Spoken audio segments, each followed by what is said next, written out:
Yeah, yikes. That's all I gotta say.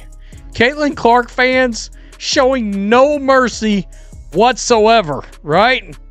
It is funny. There's a comment we're going to look at as we're going through the comments saying, oh, here comes all the troll poet. Fans of the Indiana Fever just turned on Stephanie White in the most vicious way imaginable, and the unquestionable statistics show that this team is dealing with a huge, multi-million-dollar issue.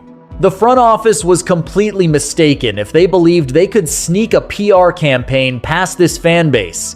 There are more than a few irate tweets that we are currently seeing. This fan rebellion is well organized and well educated. Simply explained is what you are viewing. Today, we will reveal how the Indiana Fever marketing machine recently experienced the most embarrassing backfire in WNBA history. As opening day draws near, we'll examine the secret indicators that demonstrate the fans' rejection of the old establishment and analyze the absolute fear inside the front office. The WNBA media establishment has been attempting to deceive you for months. They have been attempting to propagate the idea that the supporters are merely uninterested parties who don't understand basketball. They wish to persuade everyone that any criticism of head coach Stephanie White is solely the product of irate podcasters and internet trolls.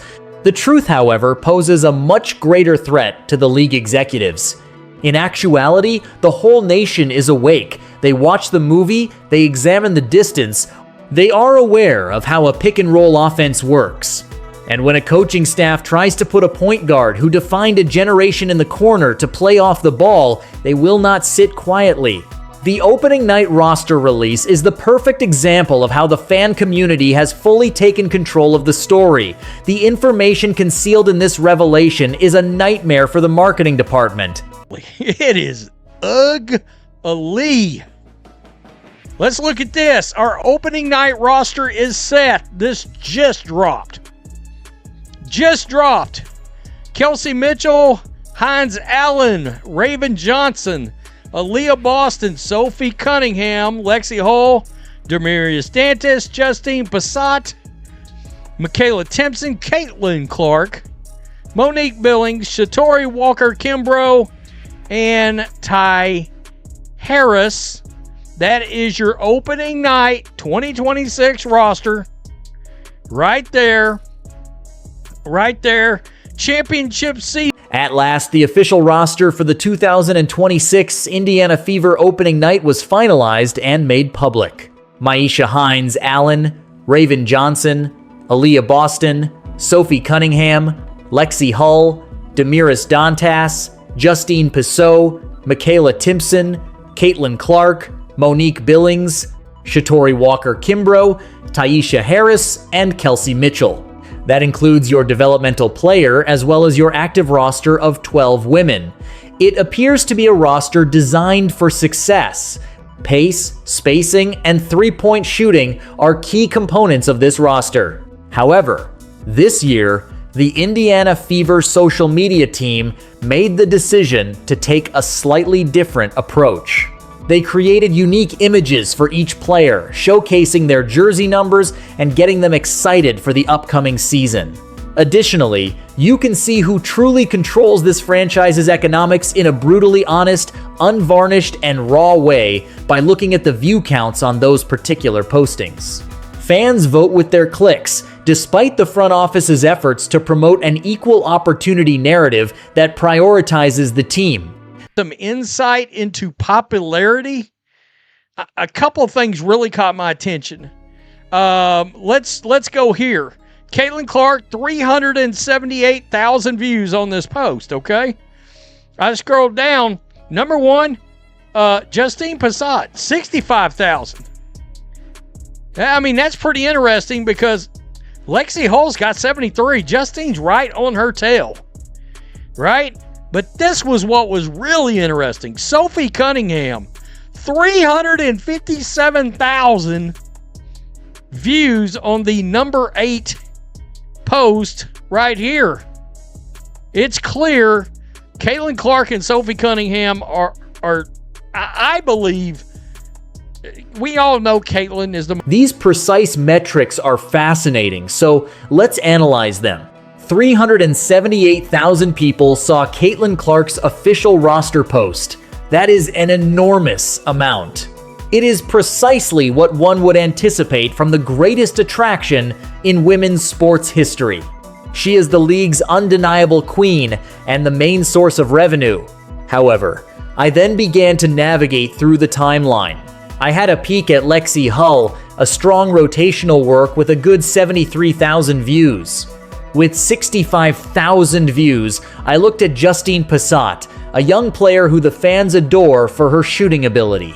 However, I then noticed a figure that totally upends the conventional WNBA hierarchy. Views on the number 8 post right here. It's clear Caitlin Clark and Sophie Cunningham are I believe, we all know Caitlin is the most popular player. I think Sophie is top, really and truly top, probably 3 or 4. As far as actual popular, there's a lot more actual regular sports fans that know who the hell. So, Sophie Cunningham, her post had 357,000 views. Do you understand how big that number is? The number for Caitlin Clark is 378,000. At 357,000, Sophie Cunningham is breathing down her neck. This provides us with all the information we require about the contemporary WNBA customer. Sophie Cunningham is well known to mainstream sports enthusiasts. They adore her unreserved enthusiasm. Her roughness is adored by them. They like her refusal to back down from anyone, her embracing of the villain character, and her ability to shoot out lights. In contrast to Sophie's 357,000 views, Kelsey Mitchell, an amazing veteran, a key component of the franchise, and a highly compensated star who recently signed a Supermax deal, only has 31,000 views. I want to be extremely clear. Kelsey Mitchell is not the target of this vitriol. She is an amazing basketball player. However, this is a terrible reality check for the marketing department of the Indiana Fever. These measurements demonstrate mathematically that the old WNBA establishment is unimportant to the fans. Tenure is unimportant to them.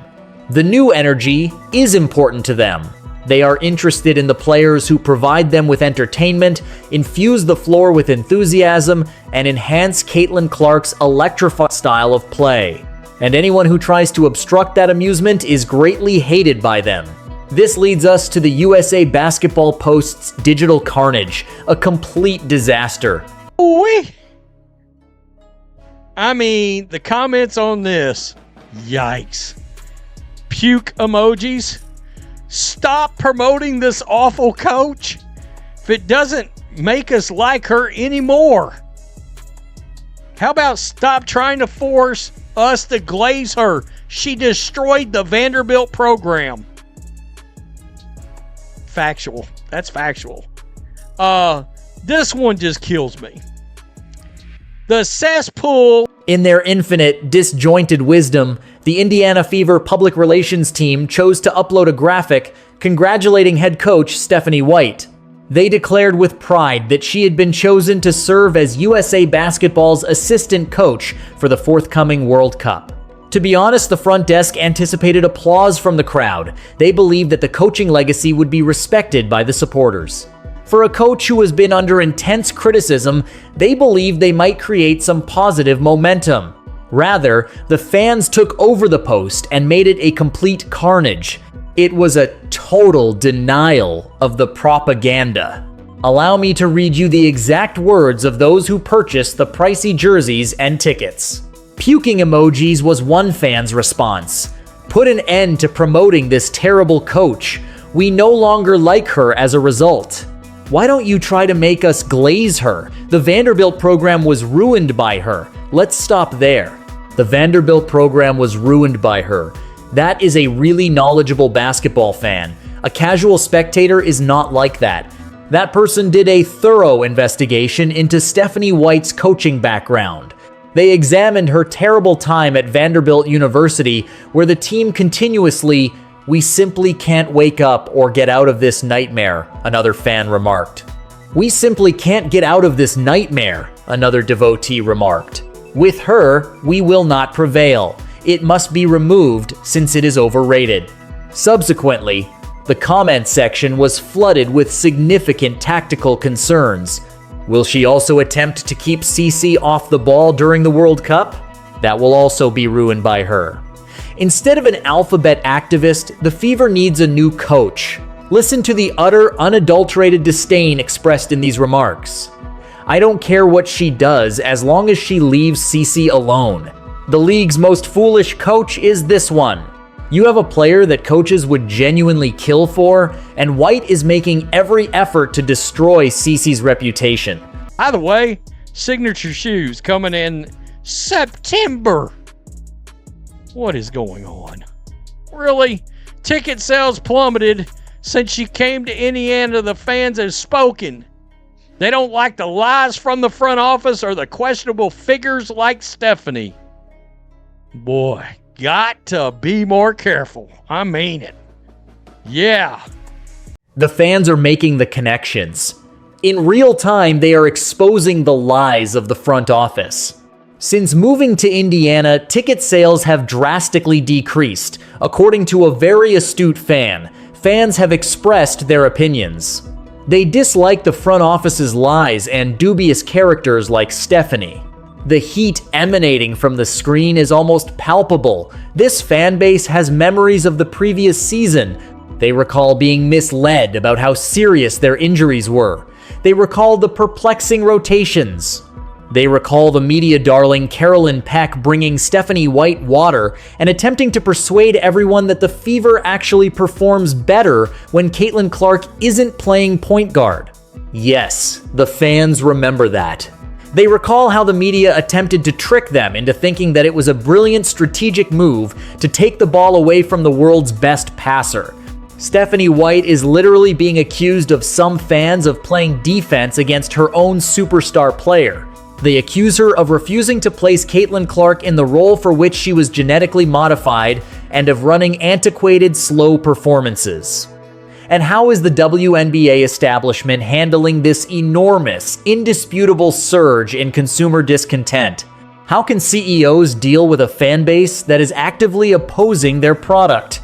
They hold YouTubers accountable, the podcasters are held accountable, they refer to us as a troll cesspool. They want to act as though hundreds of thousands of mature, sophisticated basketball fans are under the magical influence of independent media. They want to think that if Simply Explained stopped producing videos tomorrow, fans would buy season tickets, fall in love with the off-the-ball tactics, and fervently support a flawed system. It is the most conceited, self-destructive, and conceited mindset in sports industry history. I don't express my feelings to the fans. I'm not required to. We simply give them the microphone. We draw attention to the reality that the mainstream media won't discuss. We display the identical remarks that the front office of the Indiana Fever is frantically attempting to conceal, bury, and remove from its corporate sponsors. I have no regrets about that.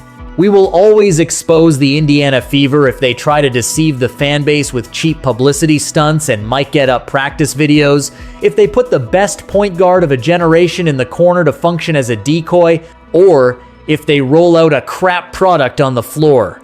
The fan base is vigilant. They're fully awake. They have extensive knowledge of the subtleties of basketball strategy. On the secondary market, they monitor ticket sales. They watch the film breakdowns and vehemently object to being treated like gullible customers who will only eat whatever rubbish the league serves them. The WNBA establishment is afraid because they have finally come to terms with the fact that they are no longer in charge of the story. The admirers do. The strain is suddenly intolerable as the season begins on Saturday. Stay locked with my channel, Simply Explained, for further WNBA updates.